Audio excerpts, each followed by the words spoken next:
Good morning students. फिर से हम ऑनलाइन क्लास में मिल रहे हैं। आज हम केमिस्ट्री ऑफ एक्टिनाइड्स या एक्टिनाइडों के रसायन के बारे में पढ़ेंगे।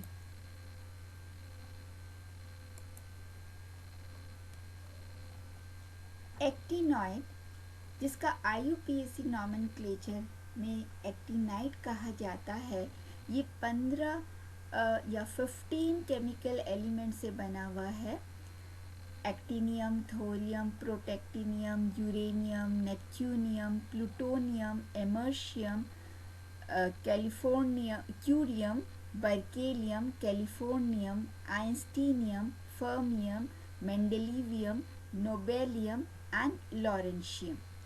तो ये एटॉमिक नंबर 89 से 103 तक है। और एक्टिनॉइड्स सीरीज जो है, ये इसका जो पहला जो एलिमेंट है एक्टिनियम, इसकी प्रॉपर्टीज के समानता के कारण इसका नामकरण किया गया है एक्टिनाइड्स। एक्टिनाइड्स जो है इसको या हम इसको एक्टिनॉन श्रृंखला भी कहते हैं। और इस श्रृंखला का नाम एक्टिनाइड जो है एक्टिनियम से समानता के कारण दिया गया है। एक्टिनाइड तत्व को An द्वारा और आयनों को An+N द्वारा प्रदर्शित करते हैं। यदि हम लैंथेनाइड्स और एक्टिनाइड्स को कंपेयर करें तो एक्टिनाइड्स जो है they show much more variable valency than lanthanides. Actinides की जो एटॉमिक रेडियाई है और आयनिक रेडियाई है, ये बड़े होते हैं। They have large atomic and ionic radii and they show unusual range of physical properties.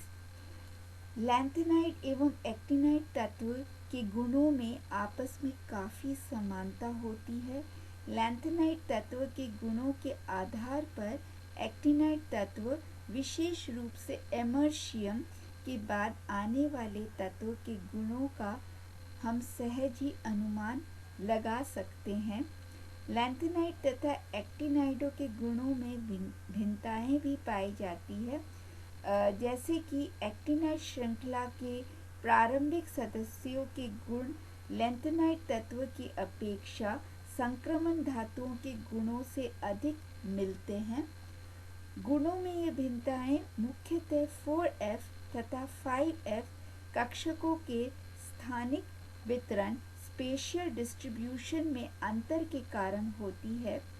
5f कक्षकों के स्थानिक वितरण, जिसे कि स्पेशल एक्सटेंशन कहते हैं, 4f कक्षकों की तुलना में अधिक होता है। अर्थात 5f कक्षक त्रिविम में अधिक फैले हुए होते हैं, स्पेस में ये अधिक फैले हुए होते हैं, जिसके कारण 5f इलेक्ट्रॉनों का परिरक्षण प्रभाव शील्डिंग इफेक्ट 4f इलेक्ट्रॉनों की तुलना में कम होता है। इसके अतिरिक्त एक्टिनाइडों में 5f इलेक्ट्रॉनों की बंधन ऊर्जाएं लैंथेनाइडों में 4f इलेक्ट्रॉनों की अपेक्षा कम होती है। ये हमने पहले भी बताया, एक्टिनाइड्स जो है ये आर्टिफिशियली सिंथेसाइज किया गया है, सिंथेसाइज करते हैं, क्योंकि इसके जो फर्स्ट 3 जो एलिमेंट है यूरेनियम तक, मीन्स थोरियम, प्रोटेक्टिनियम और यूरेनियम, ये केवल जो प्रथम 3 जो एलिमेंट है ये प्रकृति में पाए जाते हैं। बाकी जो एलिमेंट है उनको सिंथेसाइज किया गया है। तो नेपच्यूनियम को 1940 में यूरेनियम को न्यूट्रॉन से बम्बार्ड करके बनाया गया था। 1941 में प्लूटोनियम को यूरेनियम को ड्यूटेरॉन से बम्बार्ड करके बनाया गया था। 1944 में प्लूटोनियम को न्यूट्रॉन के बम्बार्ड से एमर्शियम बनाया गया था। क्यूरियम को 1944 में ही प्लूटोनियम को अल्फा पार्टिकल्स के द्वारा बम्बार्ड करके बनाया गया था। 1949 में एमर्शियम को अल्फा पार्टिकल से बम्बार्ड करके बर्केलियम को सिंथेसाइज किया गया।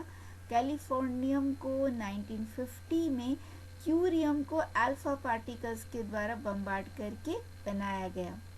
1952 में दो एलिमेंट आइंस्टीनियम और फर्मियम को न्यूक्लियर एक्सप्लोजन के एज ए प्रोडक्ट के रूप में पाया गया। 1955 में आइंस्टीनियम को अल्फा पार्टिकल्स के द्वारा बम्बार्ड करके मेंडेलियम को सिंथेसाइज किया और नोबेलियम को 1965 में 10 साल बाद एमर्शियम को नाइट्रोजन के से बम्बार्ड करके और यूरेनियम को नियॉन से बम्बार्ड करके, दोनों से ही बम्बार्ड करके बनाया गया।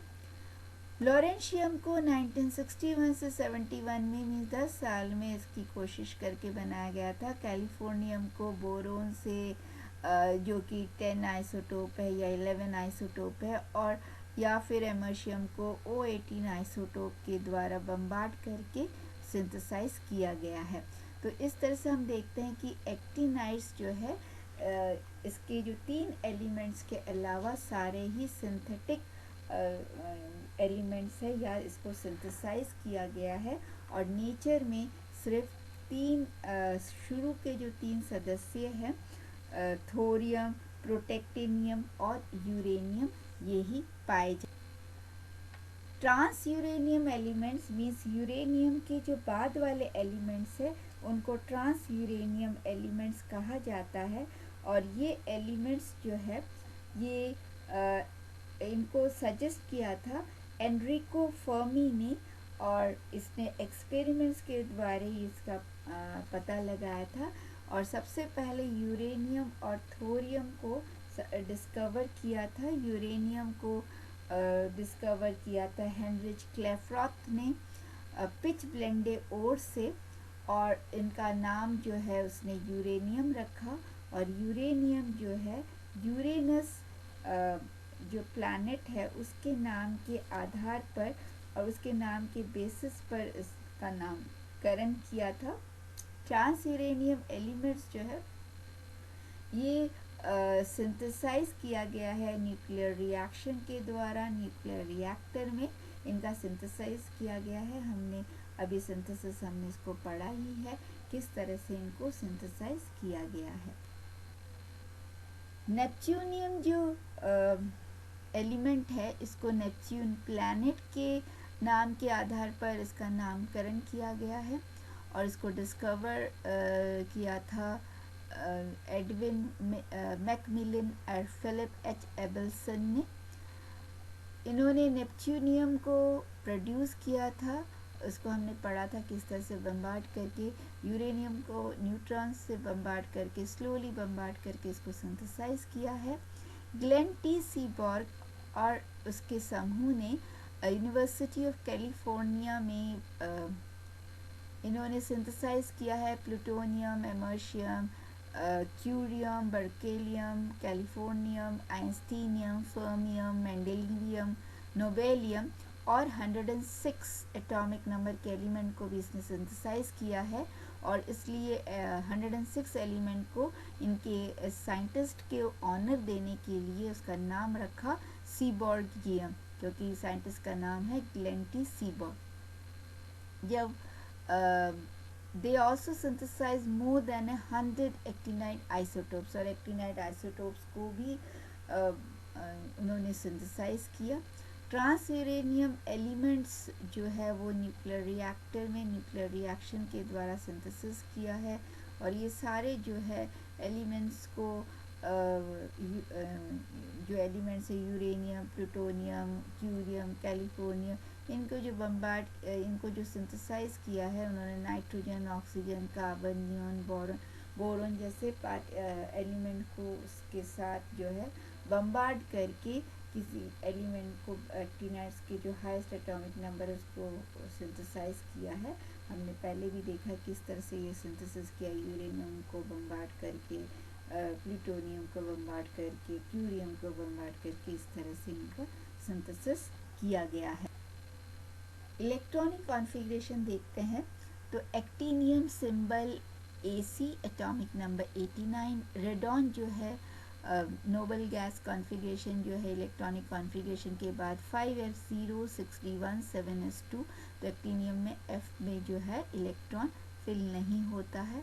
थोरियम सिंबल जो है TH, एटॉमिक नंबर 90, इसमें भी F में नहीं फिल होके पहले D ऑर्बिटल में इलेक्ट्रॉन जाता है। प्रोटेक्टिनियम PA 91, एटॉमिक नंबर, इसमें जो है F में इलेक्ट्रॉन आता है 5f2 या फिर ये 5f1।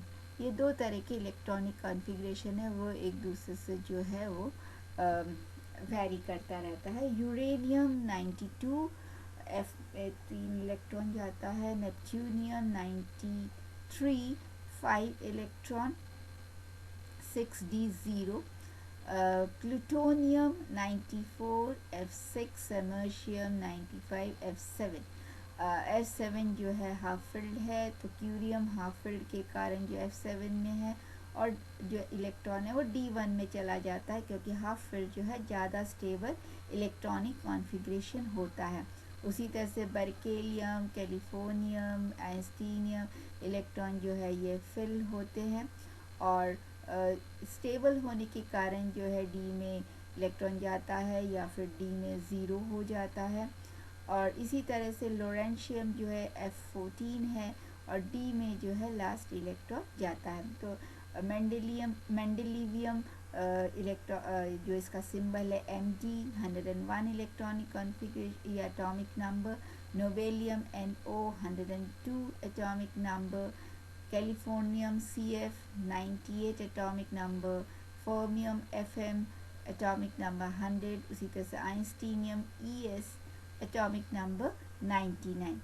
तो इस तरह से हमने एक्टिनाइड्स के इलेक्ट्रॉनिक कॉन्फ़िगरेशन हमने देखा, जिसमें इलेक्ट्रॉन जो है 5f ऑर्बिटल में जाता है।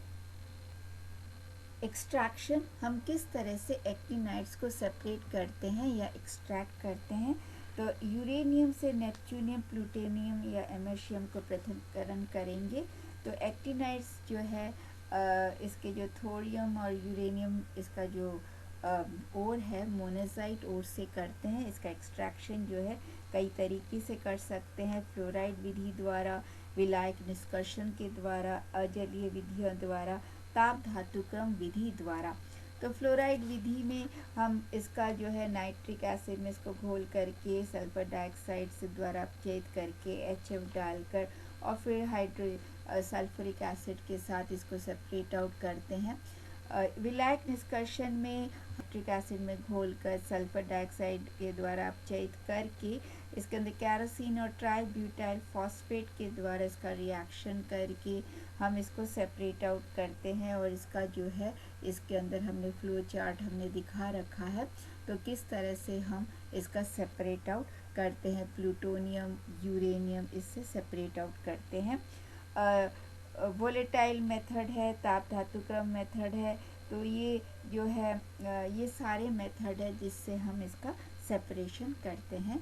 तो आज हम यहीं तक पढ़ेंगे। Thank you. और नेक्स्ट क्लास में एक्टिनाइड्स को हम पूरा करेंगे, जिसके अंदर हम सुपर हेवी एलिमेंट्स और इस निष्कर्षण का थोड़ा सा और हम एलैबोरेटली हम इसको डिस्कस करेंगे। आज हम यहीं तक यहाँ पे ही हम समाप्त करते हैं।